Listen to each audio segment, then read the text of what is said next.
चलिए आज एक ऐसी घटना की तह में चलते हैं जो सोचने पर मजबूर कर देगी। ये सिर्फ एक कहानी नहीं बल्कि एक चेतावनी है। एक ऐसी चेतावनी जो हमें उस अनजाने से मिलवाती है जिससे शायद हम सब बचना चाहते हैं। कहानी की शुरुआत होती है एक बहुत ही सीधी सी लेकिन उतनी ही खतरनाक चेतावनी से। सिर्फ एक लाइन जो आने वाले पूरे खौफ की नींव रखती है। सोचिए एक वाक्य में कितनी बड़ी कहानी छिपी हो सकती है। तो चलिए इस रहस्य में और गहरे उतरते हैं। कहानी का केंद्र है एक मना किया हुआ बटन जगह, एक बिल्कुल आम सा ऑफिस, लेकिन वहां का नियम वो बिल्कुल भी आम नहीं था। मिलिए रोहन से, एक मल्टीनेशनल कंपनी की 12 मंजिला बिल्डिंग में नाइट शिफ्ट में काम करने वाला एक हम जैसा ही मामूली इंसान। सब कुछ बिल्कुल नॉर्मल था, उसकी जिंदगी में भी और उस ऑफिस में भी।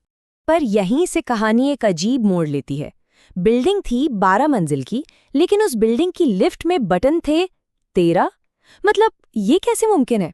एक ऐसा सच जो सबके सामने था, पर कोई उसके बारे में बात तक नहीं करना चाहता था। सवाल ये है कि आखिर क्यों? और बस यहीं से वो सफर शुरू होता है जो किसी ने चाहा नहीं था। एक ऐसा सफर जो हकीकत से परे सीधे अंधेरे की तरफ ले जाता है। और पता है ये सब कुछ कितनी तेजी से हुआ? रात के 11:58 पर रोहन लिफ्ट में अकेला दाखिल हुआ। सिर्फ 3 मिनट बाद 12:01 पर वो 13वीं मंजिल पर उस औरत से मिला, और उसके ठीक 2 मिनट बाद 12:03 पर वो खौफनाक बदलाव शुरू हुआ। सिर्फ 5 मिनट और उसकी दुनिया हमेशा के लिए बदल गई। जैसे ही लिफ्ट का दरवाजा बंद हुआ ना, रोहन का सारा कंट्रोल खत्म। लिफ्ट अपने आप 12वीं मंजिल को पार करके ऊपर जाने लगी। उसने मंजिल नहीं चुनी थी, बल्कि मंजिल ने उसे चुन लिया था। और फिर दरवाजा खुला। सामने जो नजारा था वो रोंगटे खड़े कर देने वाला था। चारों तरफ घना अंधेरा, एक अजीब सी खामोशी। कोई लाइट नहीं, कुछ नहीं, बस बीच में रखी एक अकेली कुर्सी, और उस पर बैठी थी एक बूढ़ी औरत जिसकी आंखें पूरी की पूरी काली थीं। ये कोई असली जगह तो बिल्कुल नहीं हो सकती थी। अब कहानी उस मोड़ पर पहुंचती है जहां डर की सारी हदें टूट जाती हैं। वो औरत जो इंतजार कर रही थी, और ये बातचीत किसी इंसान से नहीं बल्कि सीधे उस अनजाने खौफ से होने वाली थी। रोहन ने घबरा कर पूछा कि ये कौन सी मंजिल है, और उस औरत ने पता है क्या जवाब दिया? मुस्कुराते हुए कहा, ये वो जगह है जहां सब अपनी बारी का इंतजार करते हैं। मतलब साफ था, ये कोई मंजिल नहीं, ये एक अंतहीन इंतजारगाह थी। और फिर वो हुआ जिसकी किसी ने कल्पना भी नहीं की होगी। पहले वो औरत अचानक अपनी कुर्सी से उठ खड़ी हुई, फिर उसका चेहरा धीरे धीरे बदलने लगा, और आखिर में वो चेहरा रोहन के अपने चेहरे में बदल गया।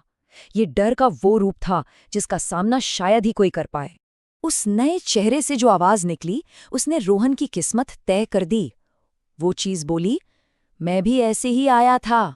इसका मतलब साफ था, रोहन सिर्फ एक गवाह नहीं था, वो इस डरावने चक्र का अगला शिकार बन चुका था। रात का खौफ खत्म हुआ और सुबह का ठंडा सच सामने आया।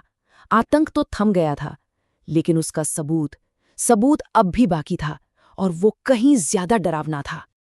अगली सुबह सब कुछ एकदम नॉर्मल था। लिफ्ट भी बिल्कुल ठीक काम कर रही थी, मानो रात में कुछ हुआ ही ना हो। लेकिन तभी सिक्योरिटी गार्ड ने एक ठंडी सपाट आवाज में बताया कि कल रात एक और आदमी गायब हो गया। और जानते हैं सबसे डरावनी बात क्या है? यही नॉर्मल होना। और ये है रोहन की किस्मत का आखिरी बेरहम सबूत। गायब हुए लोगों की लिस्ट में बस एक और नाम जुड़ गया। कोई सवाल नहीं, कोई जांच नहीं, सिर्फ एक एंट्री, रोहन, रात 11:58। उसकी पूरी जिंदगी, उसका पूरा खौफ अब सिर्फ एक लाइन बनकर रह गया था। लेकिन सब खत्म नहीं हुआ था।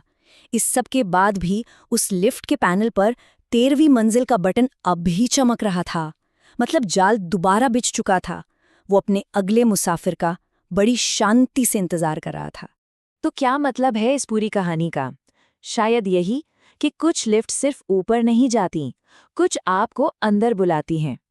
अब अगली बार जब कोई लिफ्ट में अकेला होगा, तो क्या वो उन बटनों को पहले की तरह देख पाएगा? सोचने वाली बात है।